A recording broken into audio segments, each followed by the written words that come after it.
10 اور یہ سردار کاہن کے لیے خداوند خدا کی طرف سے حکم ہے. یہ دیکھیں وہ باقی تو وائلیشن کر ہی رہے ہیں, کیا یہ وائلیشن نہیں تھی؟ یہ دیکھیے گا, ذرا غور کیجیے گا. اور وہ جو اپنے بھائیوں کے درمیان سردار کاہن ہو, جس کے سر پر مسح کرنے کا تیل ڈالا گیا ہو اور جو پاک لباس پہننے کے لیے مخصوص کیا گیا ہو, وہ اپنے سر کے بال بکھرنے نہ دے اور اپنے کپڑے نہ پھاڑے. سردار کاہن کے متعلق ہے کہ وہ اپنے کپڑے نہ پھاڑے. یہ خداوند خدا کی بھی انہوں نے وائلیشن کی ہے کہ اس بندے نے اپنا, کائفہ نے اپنے کپڑے پھاڑ دیے, اپنا چوگا پھاڑ دیا, جو کہ خداوند کی طرف سے ان کو ملتا ہے, ایک پریویلیج تھی کہ یہ انہوں نے پہننا ہے اور یہ پہنا ہوا اس کو وہ پھاڑ نہیں سکتے تھے. لیکن یہاں بھی صرف اتنے وہ جیلس میں تھے, اتنی ان کی اینیموسٹی بڑی ہوئی تھی یسوع کے لیے, کیونکہ اس نے کائفہ کے بازار بند کروائے تھے.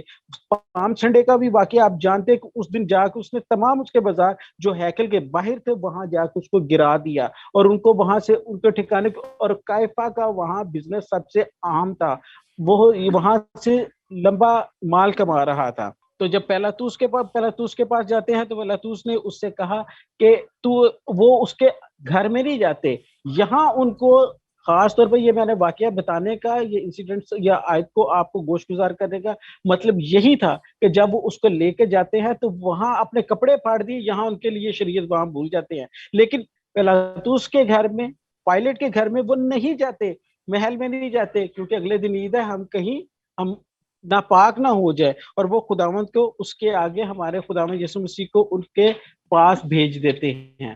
تو اس کے اگینسٹ پیلاطوس کو جب وہ پتا چلتا ہے کہ یہ, اور اس کو کیا کہتے ہیں, اس کو پھانسی دو. اس اگلے آیت میں ہم دیکھیں مجرم ہے اس کو مصلوب کرو, اس کو پھانسی دو, مجرم ہے اس کو مصلوب کرو.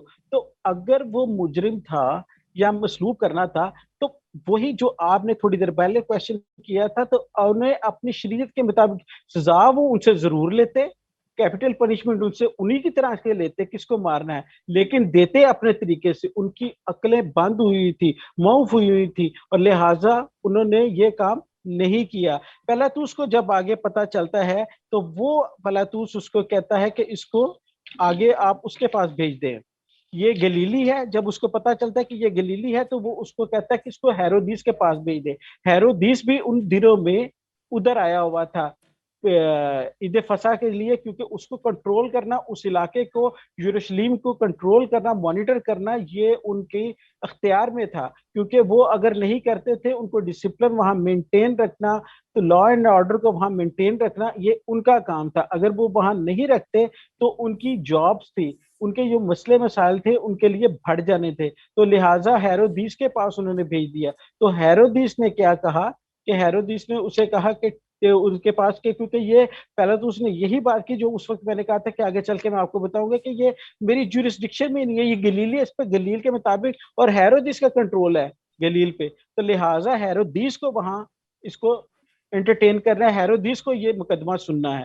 تو ہیرودیس نے خود بھی, اب یہ دیکھیں خداوند خدا کو دیکھنے کا وہ کتنا مشتاق تھا, کتنا وہ زیادہ. یہ 5ویں عدالت ہے جو ہیرودیس کے پاس ہے, تو وہ ہیرودیس کے پاس جاتے ہیں ایک ہی مطلب دن میں, اور یہ 5ویں عدالت ود ان نو ٹائم. آپ یہ دیکھیں کہ سوئفٹلی یہ سارا چل رہا ہے, اور وہ جو بات ہے کہ جسٹس آئس کی طرح اور ٹھنڈا ہونا, نہ اتنا نہیں, بالکل آرام سے تسلی سے نہیں, وہ حیصل میں وہ کہہ رہے کسی طریقے سے یہ معاملہ طے پا جائے اور ہم مسیح خداوند یسوع کو ہم مسلوب کرنے میں کامیاب ہو جائیں. ہیرودیس خود اس کو دیکھنے کا بڑا مشتاق تھا. جب ہیرودیس نے, اور وہ چاہتا تھا کہ میں بھی اس کا کوئی معجزہ دیکھوں, اور جب وہ خداوند اس کے سامنے بالکل خاموش رہتے ہیں, کوئی بات نہیں کرتے, تو وہ بھی ملامت کرتا ہے, وہ بھی خداوند خدا کو ریبیوک کرتا ہے, اور اس وجہ سے وہ بھی اس کو چھوڑ دیتا ہے. اور اس پہ جب انہوں نے یہاں ڈبل پالیسی چلی ہوئی تھی کہ دوسرے کی پلس کو لینے کے لیے, دوسرے کو ٹچ کرنے کے لیے, یہ اس کی دکھتی رہ گئے. تو ہم یہ بتائیں, نو ڈاؤٹ یہ بلاسفیمی تو اس نے کی ہی کی ہے, لیکن کیا کرے کہ انہوں نے, یہ خود کو بادشاہ کہتا ہے, یہ لوگوں کو برگلاتا ہے, لہٰذا ہمیں یہ حکومت ہم سے چھین کے, یعنی کہ آپ سے بھی چھیننا چاہتا ہے. اور لوگ تو اس کو ہوشانہ کہتے رہے ہیں اور بادشاہ مان رہے ہیں, تو یہ کیسر کے لیے یہ پرابلم کریٹ کرے گا. لہٰذا یہ کیسر کا باغی ہے, تو اس کو سزا دی جائے. تو ہیرودیس کے سامنے جب اس کو نہیں دیا جاتا, ہیرودیس کے سامنے یسوع مسیح